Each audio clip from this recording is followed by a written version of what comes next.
بسم اللہ الرحمن الرحیم۔ خاطر حضرات، میں ہوں اختر عباس اور آپ سب کو السلام علیکم۔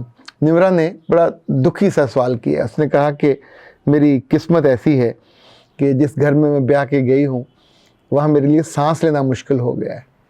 مشکل یہ نہیں ہے کہ مجھے کھانے کو نہیں ملتا، مشکل یہ نہیں ہے کہ مجھے پہننے کو نہیں ملتا، مشکل یہ ہے کہ میری روح پہ چرکے لگائے جاتے ہیں، مجھے وہ زخم دیے جاتے ہیں مجھ پہ الزام لگا کے، اور یہ الزام لگانے والا کوئی اور نہیں ہے، میری ساس اور سسر ہیں جو مجھ پہ برے کریکٹر کے الزام لگاتے ہیں، اور مجھے نہیں سمجھ آتی کہ میں اپنا دکھ کس سے کہوں اور اس عذاب سے کیسے نکلوں۔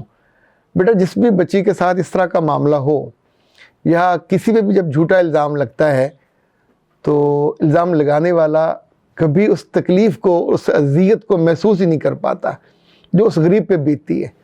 اچھا، اگر بندہ گناہ گار ہو اس کی کیفیت الگ ہوتی ہے، پر آپ نے وہ گناہ نہ کیا ہو اور بے قصور آپ پہ وہ الزام دھر دیا جائے، لگا دیا جائے، اس پہ جو مجھے لگتا ہے فطری طور پہ اول تو رونا آئے گا، دوم جو ہوتا ہے بندہ خاموش ہو جاتا ہے، سوم جو ہوتا ہے بندہ اپنے عزیزوں رشتہ داروں کو بلاتا ہے۔ لیکن جس نے الزام لگایا ہوتا ہے وہ تو باز نہیں آتا، چونکہ وہ تو آپ کو خوار کرنے کے لیے، خراب کرنے کے لیے، کسی کے نگاہ سے گرانے کے لیے اس نے جھوٹ گھڑا ہوتا ہے۔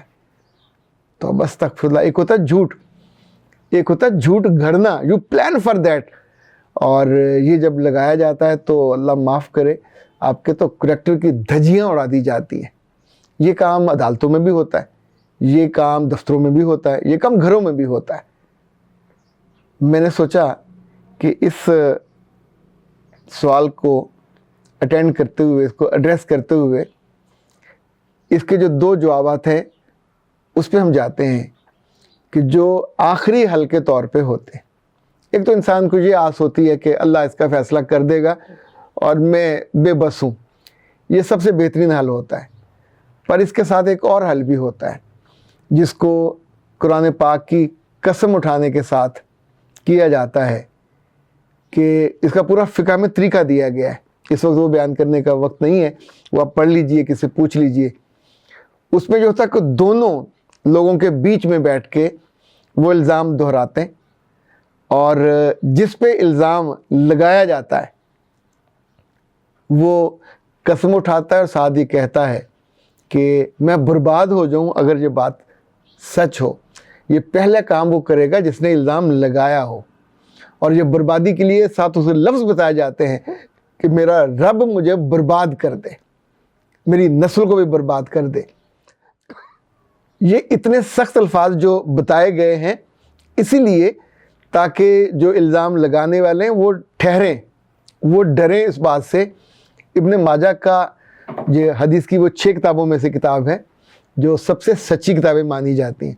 اس کا صفحہ نمبر ہے 123 اور حدیث کا نمبر ہے 2373۔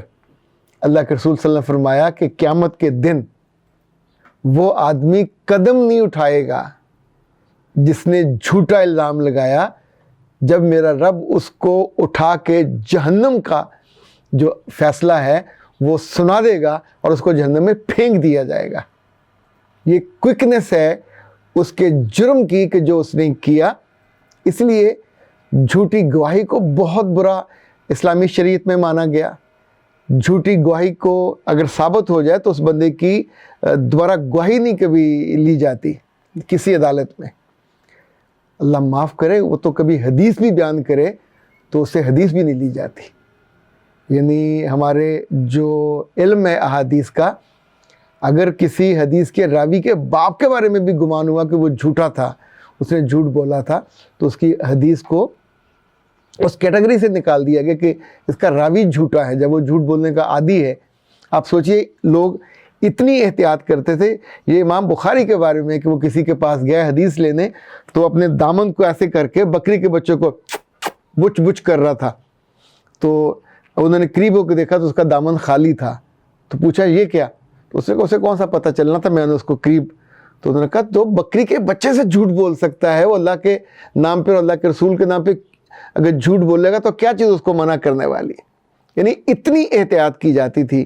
اور خاطر حضرات، قیامت میں جب میرا رب انصاف کرے گا، لوگوں کو ان کے اعمال کے مطابق چھوٹے سے چھوٹے نیکی اور چھوٹے سے چھوٹی بدی کا بھی حساب اور ان کو دے گا۔ تو ایک جگہ کا نام آتا ہے، وہ ہے ردغۃ الخبال۔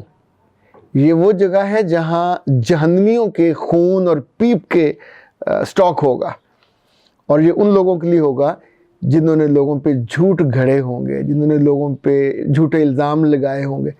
اللہ معاف کرے، جب بھی ہم کسی کے بارے میں کوئی بات کر رہے ہوتے ہیں تو سم ٹائم اپنی بات کو دلیل دینے کے لیے کچھ چھوٹی موٹی بات کا ایسے مزے سے جھوٹ اس میں شامل کر دیتے ہیں۔ میں نے زندگی میں اس پڑھنے کے بعد اتنا میں محتاط ہوں کہ سم ٹائم اگر کوئی مجھ پہ دعویٰ کر دے کہ جی اتنے پیسے بھی اس میں آپ کی طرف ڈیو ہیں، حالانکہ وہ بل پے ہو چکا ہو، تو میں چپ کر کے مان جاتا ہوں کہ ٹھیک ہے، اس کو میں نہیں رد کرتا۔ انفیکٹ وہ پکڑا جائے گا، اور اس وقت جب آپ کو ضرورت ہوگی نیکیوں کی، اعمال کی، تو اس کے سارے اچھائیاں اگر ہوئیں تو وہ آپ کے کھاتے میں آ جائیں گی، اور یہ نہ ہوا تو آپ کے گناہ اس کے کھاتے میں چلے جائیں گے۔ اس والے معاملے میں بہت احتیاط کرنی چاہیے، خود بھی، اپنے پیاروں سے بھی احتیاط کروانا۔ خط نصرت، یہ جو ہمیں بتایا جاتا ہے کہ تمہاری آنکھ، تمہارا دل، تمہارے کان، تمہاری زبان، تمہارے ہاتھ، یہ سب گواہیاں دیں گے انسانوں کے خلاف۔ دنیا میں سے کوئی بھی نہ جانتا ہو، نہ آپ کے میاں جانتے ہوں، نہ بچے جانتے ہوں، نہ آپ کے عزا و اقارب جانتے ہوں، پر آپ کا دل تو جانتا ہوتا کہ آپ نے جھوٹ بولا ہے یا کسی پہ جھوٹ گھڑا ہے۔ یہ جھوٹ گھڑنے کے لیے آپ نے کوئی جائیداد کے لیے، کوئی اختیار کے لیے، اپنے کسی فائدے کے لیے، یا دوسرے کو نیچا دکھانے کے لیے۔ یہ زندگی تو طے ہے، بہرحال گزرنی ہے، ختم ہونی ہے، تو یا اچھے انجام کے ساتھ ختم ہو یا برے انجام کے ساتھ ختم ہو، چوائس آپ کا ہے، اور جتنا اچھا چوائس ہوتا ہے اتنا انجام اچھا ہوتا ہے، اور جتنا برا چوائس ہوتا ہے نہ صرف آپ کا بلکہ آپ کے ساتھ والے، پھر وہ بھی تو اس دکھ کو اور عذاب کو بھگتیں گے۔ اختر عباس کو اجازت دیجیے، السلام علیکم۔